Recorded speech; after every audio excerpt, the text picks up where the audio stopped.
everyone. Welcome to Church and Main, a podcast for people interested in the intersection of faith, politics, and culture. I am Dennis Sanders, your host. And by the way, happy May. Do you remember learning about Anne Boleyn? I remember in high school learning that she was one of the many wives of Henry VIII and actually ended up executed by the king. But did you know that she was also a reformer? Kind of right up there with Martin Luther. That's what you'll learn if you read the book by Martha Tatarnic, an Anglican priest and author of the book called Anne Boleyn, Reputation, Revolution, Religion, and the Queen Who Changed History. This book is actually coming out on May 12th. Martha has had an interest in Anne since she was a child, and that fascination with the late queen was also instrumental in helping her become a priest. So I wanted to talk to Martha about the book, and I'm welcoming her back on the podcast to talk about how we can look at Anne Boleyn in a different way than we have been taught. Before we go into the discussion a little bit about Martha, she is priest at St. George's Anglican Church in St. Catharines, Ontario, Canada. And besides her current book, she is also the author of the books Why Gather?, The Hope and Promise of the Church, and also the book Living Diet, A Christian Journey to Joyful Eating. Martha is also the co-host of the Future Christian podcast, along with frequent guest here, Lauren Richmond Jr. So, with all that out of the way, here is my discussion about Anne Boleyn as a reformer with Martha Tatarnic.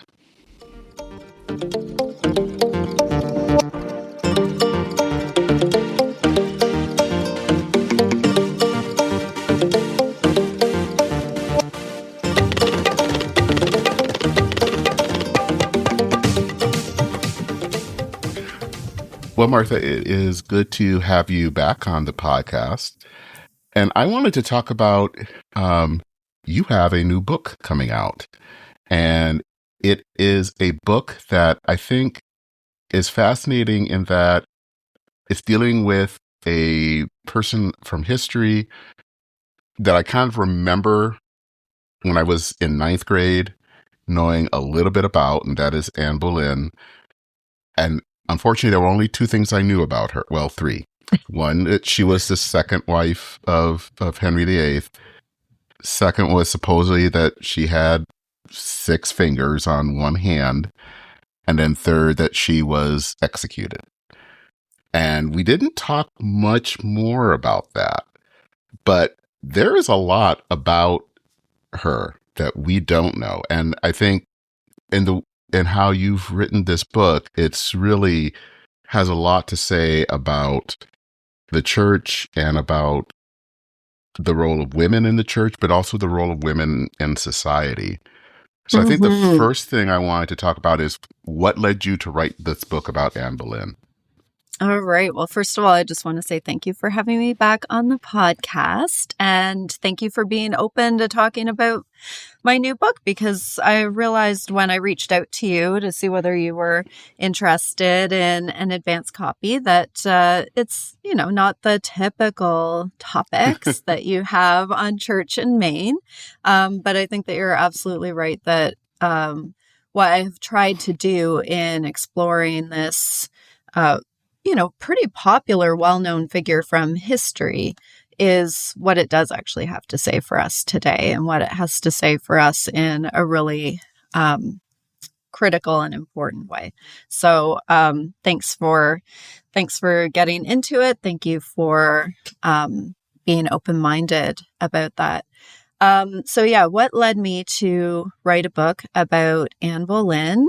As you kind of noted, there are lots of things that we think that we know about Anne Boleyn, and lots of things that haven't been really part of the popular narrative in any way. And I think that needs to be interrogated, really, like the stories that we have told about her, and why it matters that we're a little more clear about her impact and influence. So I can tell you that I have just had a pretty much lifelong fascination with Anne Boleyn. I remember watching Anne of the Thousand Days with my mom when I was quite little, and really being so drawn into her story from that point on. When I was in seminary in my early 20s, studying to become an Anglican priest, I would find myself, and it really was just gut instinct, I would find myself gravitating in my free time to the Tudor history section of the Trinity College Library. And in some ways, like, that was a natural place to go as someone who was studying to be a leader in the Anglican Church, because Tudor history is so entwined with the start of the Church of England and therefore of what would become the Anglican Communion. But I was particularly drawn to books about Anne Boleyn. And for me, it was really heartening, validating. I would use the word validating to discover that this, again, like, well-known character from popular history had such a formational impact in how the English Reformation was shaped. And that her fingerprints are all over the Anglican Church of today. That was really important for me as a young woman just beginning to explore a vocation in leadership in the church, to know that that it isn't this great big outlier event to have women serve in leadership in our church. That actually women have had ways of asserting influence and leadership in our church all along, even if we haven't been good at telling their story or recognizing their impact. And so over the years, I've had opportunity to teach Anglicanism 101 here and there in my churches. And I always have a session on the history of the Anglican Church. And I love telling people, we always say that we think that our church was started because King Henry VIII wanted a divorce. But actually, the Anglican Church was started because the woman he was interested in was a reformer. And she was a smart and influential and principled reformer. Well, people are just always so surprised by this, because that is not how we have told our church history. And that's not the narrative that is known about Anne Boleyn. So I was up on my soapbox one Christmas vacation, going on about this to my brother, of all people, who isn't that interested in church history and doesn't give me a free pass on any of my ideas. Like, he is not generally just interested in hearing what I have to say about this, that, or the other thing. But he was genuinely interested in hearing this, and interested in realizing that there is a whole way of looking at both our history and the person of Anne Boleyn that he had never considered. And that really triggered something for me in thinking, okay, if my middle-aged accountant brother who isn't interested in my ideas or the church thinks that this is something that deserves to be talked about, then I think that there is a book here. Yeah, I think one of the things that is fascinating is how learned she was, especially for her time and especially for a woman. And I think it's also interesting in when you talk about her as a reformer, because when we think of all the great reformers, and you even mentioned this in the book, whether it's Luther or Calvin or Erasmus, I mean, they're all male. And I think we don't normally think, especially historically, when we think of Anne Boleyn or any of Henry VIII's wives, we don't really look into them that much. Um, it's kind of cursory. Hmm. And I think maybe sometimes the way that we look at it, I mean, we'll talk about the split and the English Reformation, the Church of England. Um, we will kind of more trying to focus on Henry getting a male heir. Um, but we don't focus on the fact of who these women were, and especially with Anne, that in many ways she had all of these ideas because of books becoming new.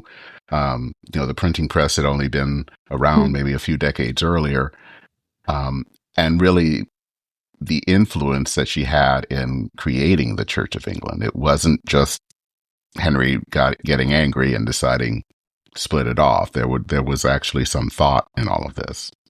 Yeah, huge amount of thought, and she had a huge amount of influence in how the Reformation was going to shake down in England.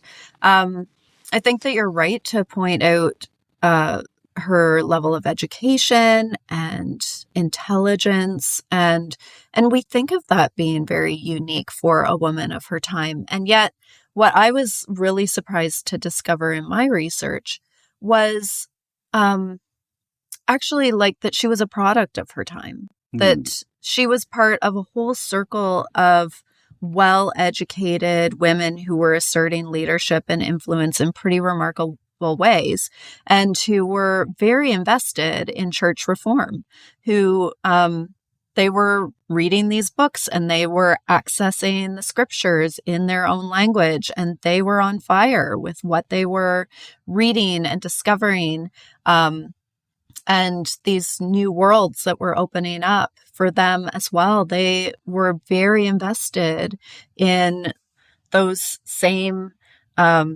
eternal questions, structural questions, philosophical questions, theological questions. They understood that their eternal souls were on the line as well, and they were full throttle into investing themselves in the same things that the guys were, right? Like it's not that that it was just the dudes who thought that this stuff was important.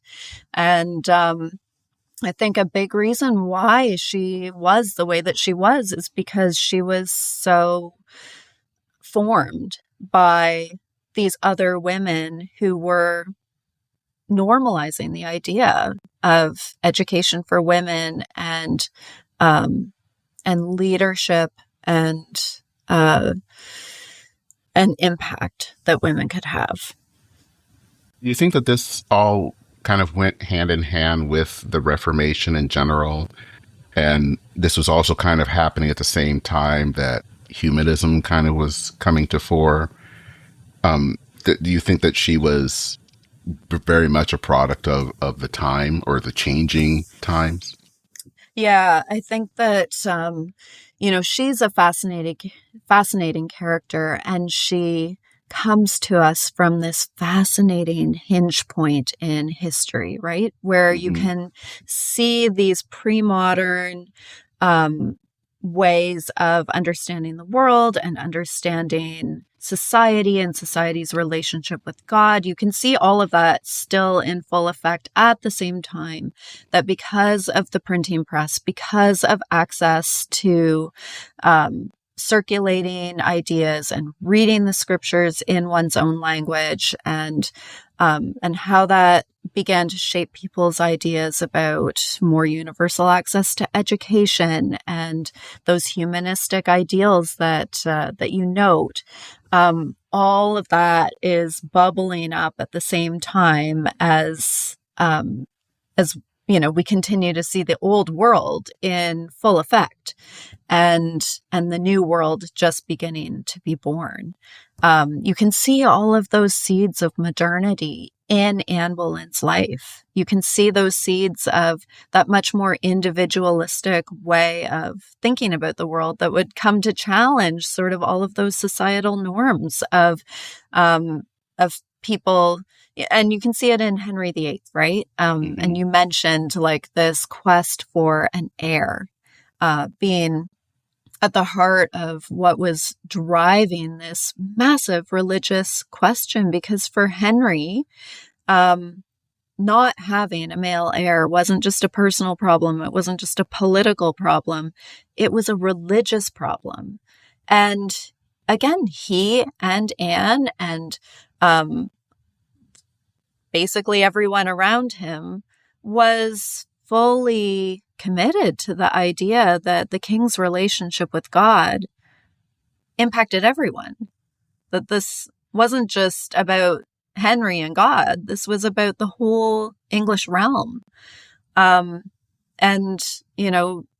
I'm not saying that the whole English realm supported his madcap quest for heirs, stampeding through 6 different wives and, unleashing all sorts of chaos on the people of England. But the premise that was kind of driving his pretty erratic at times behavior was a premise that people recognized, which is that, we are all in this together in terms of the country's relationship with God being mediated through the king. There was actually something in the early part of the book that I found interesting, and it was something you received something. It was a school book from a friend of yours in the UK, and you have a paragraph about it, and it basically talks about everything about Anne Boleyn, but then it says at the end that had she known how she was going to end up, she may have not entered into going into getting married and all of that, and into a relationship with Henry. And it was interesting reading that. And I will be honest, when I thought about that at first, I didn't think much about it. But you kind of talk about how this kind of frames how we kind of look at her, like, and really kind of bringing in some modern talk about, well, she asked for it, or that she's kind of both, is kind of basically ending up to blaming the victim. And I think what I'm curious about is, how has history looked at Anne Boleyn and how they misjudged her? Yeah, I mean, that is a real hornet's nest that you have just identified. And I think that it is right in the thick of the problematic way in which Anne Boleyn has been talked about and represented. I've been amazed at the number of times that I have, over the course of writing this book, just kind of casually told someone, oh, I'm writing a book about Anne Boleyn. And the number of times that the response has been, oh, well, like, she tried to land the king. Oh, well, like, she set herself in Henry's sights. She was trying to get his attention.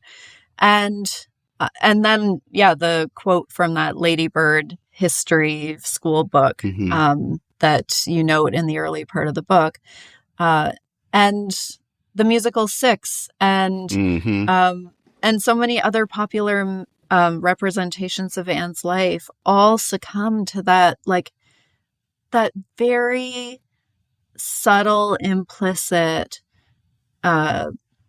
well, if her husband killed her, like, she probably asked for it. Like, she shouldn't have been so ambitious. She shouldn't have wanted power so much. She shouldn't have tried to get the king. She shouldn't have, it's a very, and then you look at the labels that have been associated with her over the years, that she was a whore, that she was a seductress, that she was a bad woman, that she was a witch, that she was that sixth finger, that is part of the Anne Boleyn lore. Has no basis in history, but it is part of how she has been painted as this evil woman, as someone who is dealing in nefarious dealings. And all of that kind of stacks up to this, very easy way of telling her story as someone who, had a tragic end, but kind of set herself up for failure. When you get into the actual history and what the evidence really tells us, it's amazing to discover that even that most basic narrative about Anne Boleyn, that she, refused the king's offer to become his mistress, and so he upped the ante and decided to marry her instead. That even that, most basic idea is not really borne out in the evidence. That really probably what we know about Henry and what the evidence tells us is that he was in the market for a wife. And he decided pretty quickly, he went from noticing her to deciding that she was going to be that wife. There's actually not a lot to suggest that she, was the one kind of keeping him on the back foot or playing this master class of deferred gratification. They were in lockstep together. Once she kind of realized that resistance was futile, they were in lockstep together with this grand religious agenda, which was to secure a marriage that would secure legitimate heirs and that would signal that the king and England's relationship was right with God.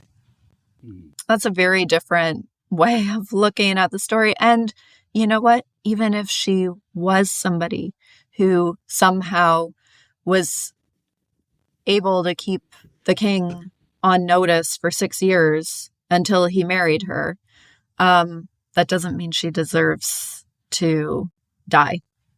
It doesn't mean that she deserves to be killed by her husband.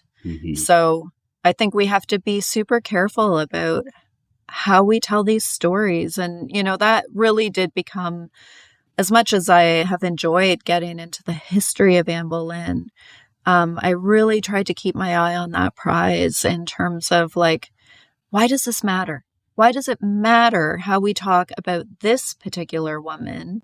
And what does our language and our narratives about her tell us about patterns about how we talk about women? And why does this matter for us? And I think that, you don't have to get too far in the weeds before you realize that that kind of victim blaming and that kind of those kind of stories can support a lot of systemic violence and injustice. In doing your study of Anne Boleyn, how do you think that this is also related to this? How is it talked about how we look at women historically in general and throughout history? I'm going to be certain that there have probably been other cases where we've kind of blamed the victim or judged women in different ways that you kind of learned through this journey. Yeah, I think that there are some real patterns that we can identify in Anne Boleyn's life and the way that it has been discussed. And the victim blaming isn't the end of the story. If you look at the tendency across history to take strong, assertive women and to label them as sexually problematic. That's another pattern. And, I would point your listeners to Mary Magdalene as like a parallel figure, right? Like, here is a woman who was clearly a leader in the Jesus movement, at the forefront of the disciples. And how has she been known across history? She's been known as a prostitute. Like, there's no biblical evidence for that. And that has been the label that has been affixed to her. I think that, we could point to any number of examples of where strong women who maybe don't behave in the way that we think that they should, who kind of stick out, get slapped with sexual labels of sexual deviancy. So that's another pattern that I would identify. I think that just a pattern in general, and I really tried to pull at this in a variety of ways through the book, is that we've had such a narrow focus on telling the stories of who shaped the world that we have today. Mm-hmm. And primarily, we have told those stories through the lens of white men. And the reality is that although, white men in the Western world have more often than not been the ones in the power positions, we can certainly, with just a little digging, find all kinds of evidence for the ways in which other sorts of people were shaping the history that we have, and shaping the world that we have today. And again, my focus was really on Anne Boleyn, but I came across one scholar who was absolutely fascinating in terms of, her name's Sharon Jansen, and just the ways in which she was able to articulate how women of all different classes, not even just like educated elite women of all different classes were part of political agitation and religious reform and speaking up and getting their voices heard and, making it clear what they believed and being willing to stand behind that. But again, we haven't told those stories. So that invisibility is a pattern in how we have talked about who shapes the world. And it's a fiction. It's a fiction to suggest that it has just been white guys who have made the world that we have today. I have thought about the history, especially of the Black church here in the United States. And a lot of that story is usually going to be focused on the pastors. And of course, especially years ago, they were mostly men. But the church wouldn't be the church if it wasn't for all of the women who were running it.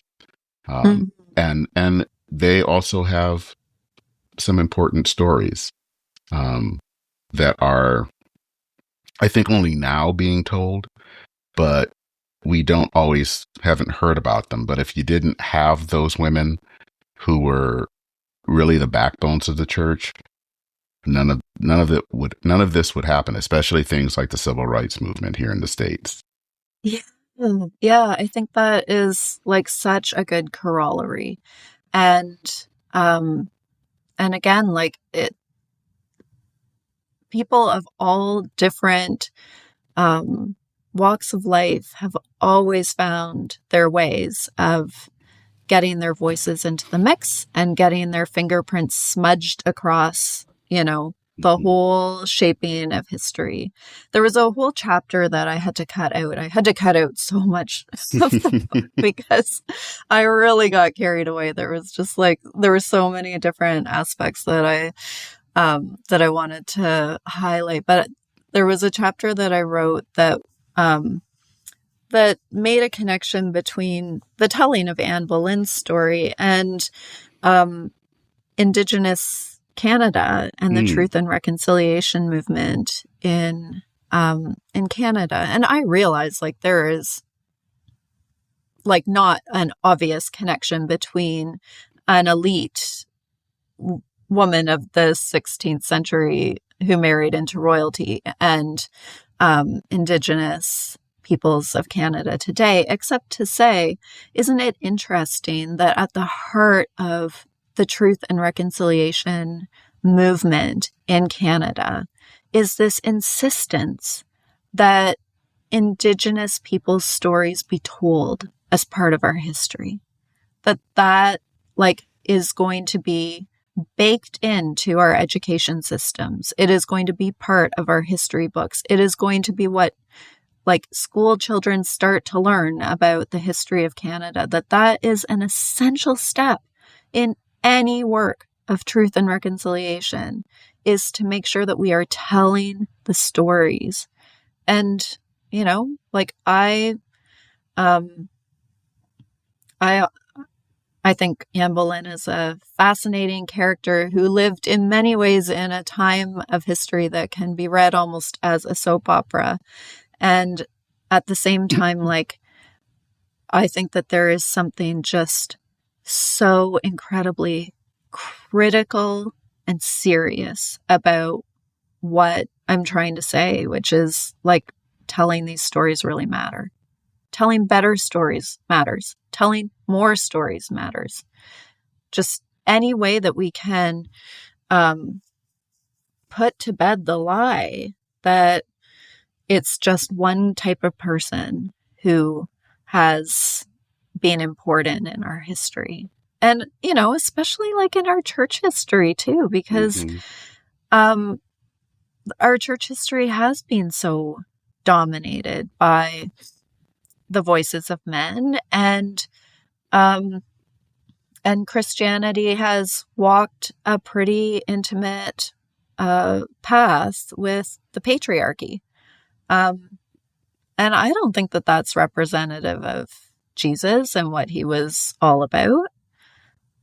I think that we do Jesus a huge disservice by not better representing how God actually works in our world and through whom God works. Mm-hmm. And that kind of leads me to this question is,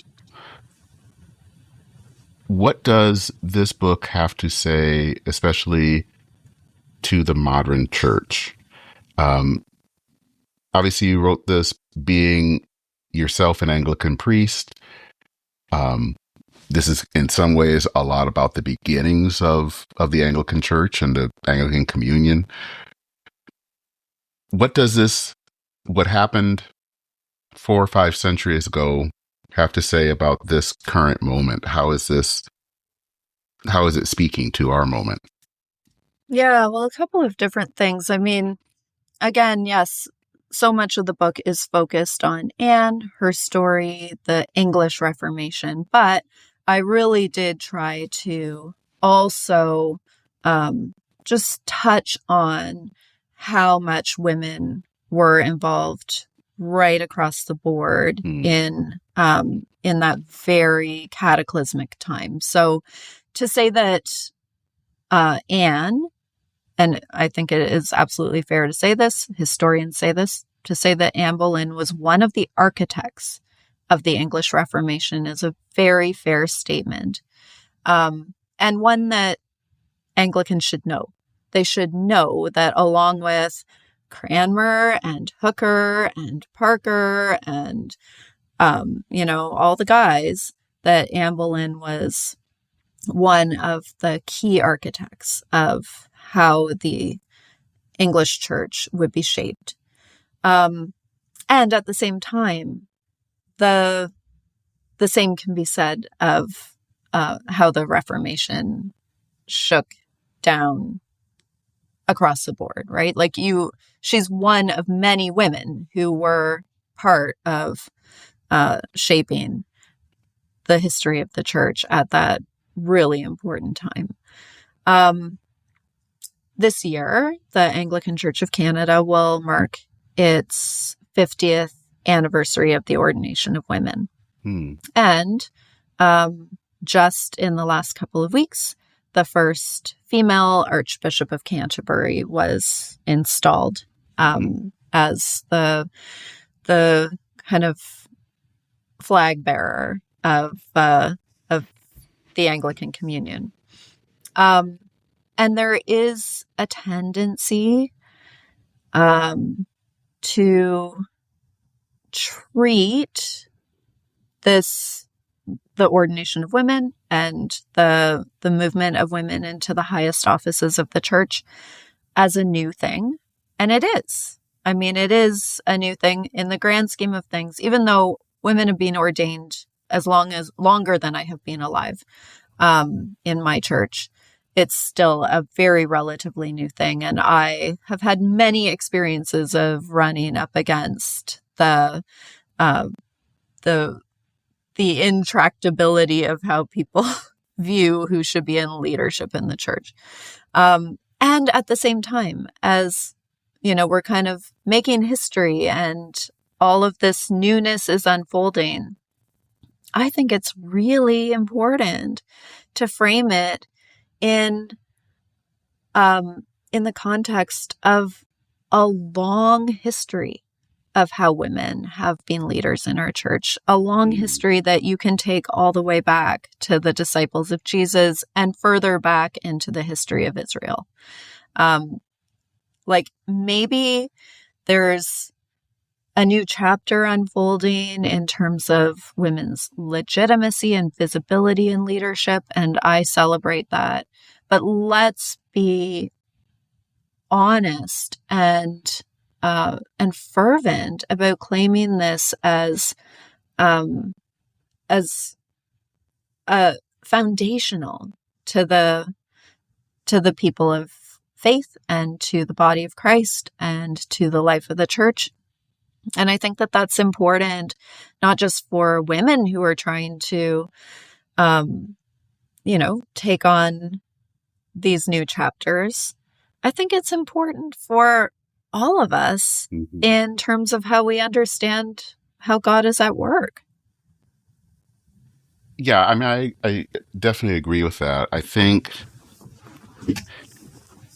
I remember years ago saying something because I knew, and this is when I was growing up and we're in more kind of, let's say, conservative backgrounds where women ministry was very limited. And maybe this just comes from having a very strong mother, but I just always believed that the Spirit moved in choosing leaders. And if the Spirit chose someone who was a woman or black or gay or whatever, then I don't think we have much to argue with, because I think that is the Spirit's movement in that. And I think too often we think that there's this rule on high, and it's like, that's not how I read Scripture. I mean, that's, God would always raise up people to become leaders. I mean, there's obviously the story in the Hebrew Scripture of Deborah being a judge, and it was God's movement in all of that. And I think sometimes we don't always understand the workings of the Spirit and how the Spirit moves, and the Spirit calls who the Spirit calls. Yeah, and always has, and I think that any time that we can have our arrogance dismantled a little bit in terms of thinking that like we rule the roost in how God operates. We don't. Yeah. The Spirit moves how the Spirit moves. There's, last year I read the biography of Rose Hudson Wilkin, who was the first Black woman bishop of the Church of England. And I got to interview her on the Future Christian podcast.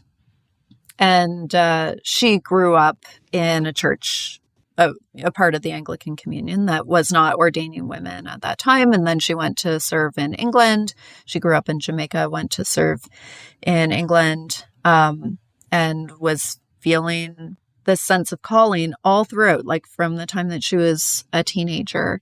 And she describes like meeting with her bishop when she's a teenager, and saying like, I'm feeling this call. And the bishop saying, well, the church doesn't do that. Like you can't be ordained. And she describes like just this inner knowledge of like, well, maybe the church doesn't do this and maybe you don't do this, but I know God does this. And like, this is going to happen. And like to have that inner conviction and that strength of faith for her to continue to pursue that call across all of that, like, no, we don't do this. No, we don't do this. No, we don't do this. And here she is, like a bishop of the Church of England. Like God does do this. Amazing. Mm-hmm. And I think you were talking a bit earlier about the calling of the first woman to be the Archbishop of Canterbury. That there was still friction about that, which maybe I shouldn't be surprised, but I was somewhat surprised because it's not like they just picked her out of a hat. I mean, there's a lot of discernment through all of that process. Yeah. But there was a lot of friction.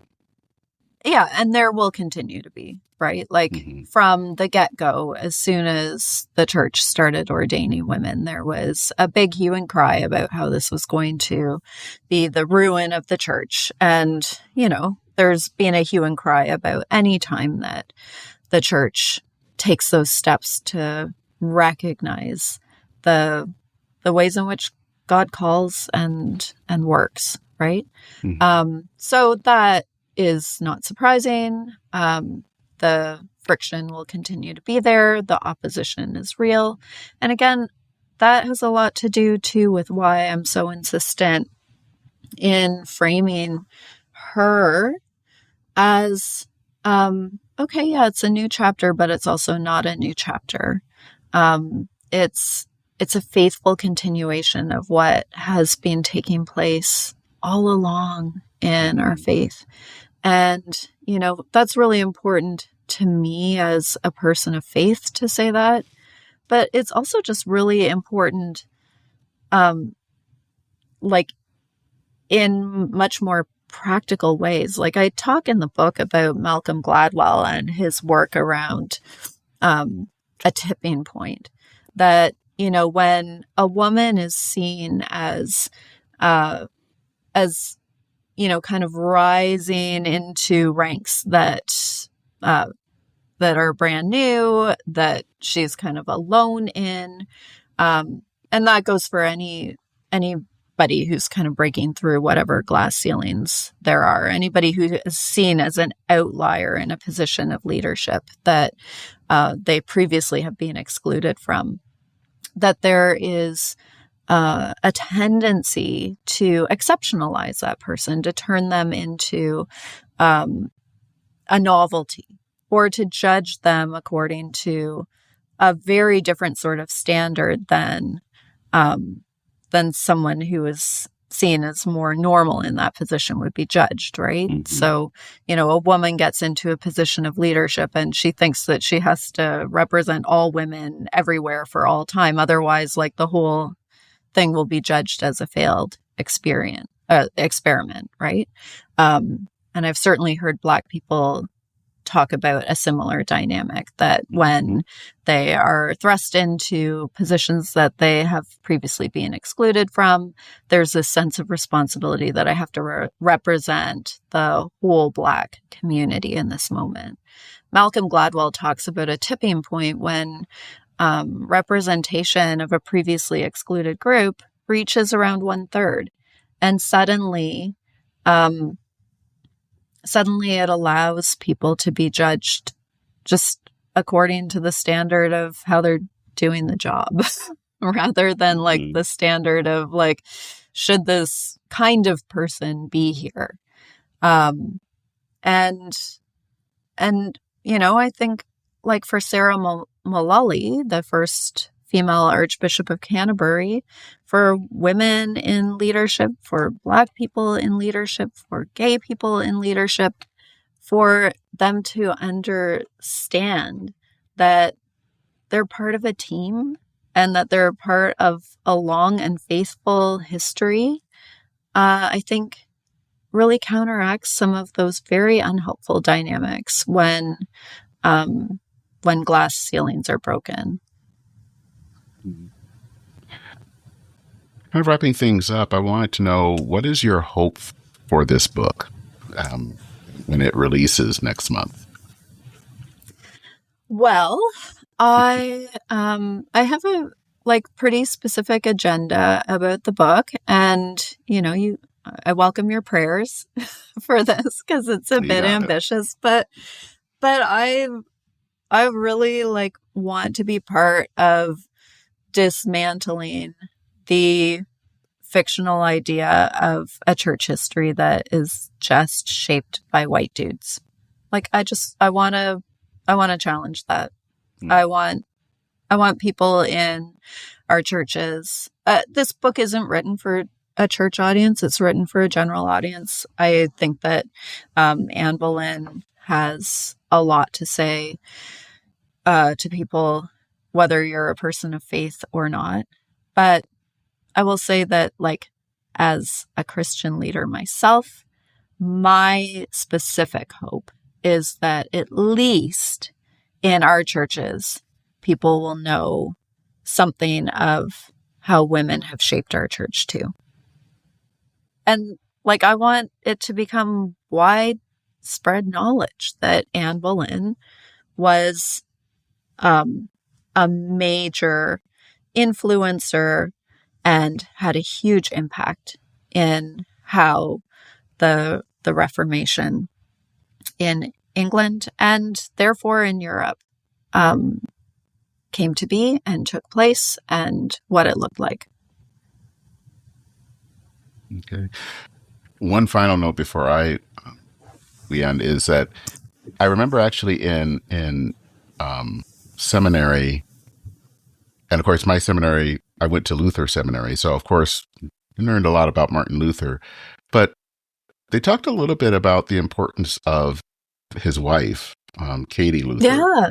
And, we talked about it a little bit, but we kind of forget that she was also in some ways a partner in his ministry and in his helping to shape the Reformation. And that doesn't always get it. I've seen a few books about her, but we don't always acknowledge that. It's something I've thought about. Yeah. I, again, there were parts of the book that I had to chop, and there were parts of research that I sort of had to cut off at the pass. But I also was quite intrigued by Luther's wife, and again, by the number of really prominent female reformers that were agitating all across Europe in the early 16th century, how important all of them were. So if people want to chat with you, especially after they've read the book, where should they contact you? Well, I am on Instagram, Facebook, Substack, Medium. I think those are kind of the main platforms that I'm on. I'm really easy to find because I'm the only Martha Tatarnic in the whole world that I know of. It's not a common name. And so if you just put in my name in any of those platforms, I'll be the one that comes up. And I really am excited to talk about this book as widely as possible. So I hope that your listeners will feel free to reach out to me. All right. I hope they will. And so the book is Anne Boleyn, Reputation, Revolution, Religion, and the Queen Who Changed History. And that comes out on May 5th. So blessings to you. I really do hope that this gets read widely and that people will learn a lot about a woman that we may know a little bit, or that we think we know, but I think that we will know a whole new chapter about her. Yeah, well, thank you for such a thoughtful conversation and for engaging with all of the ideas and the great big agenda from this book. All Thanks, right. Dennis. You're welcome.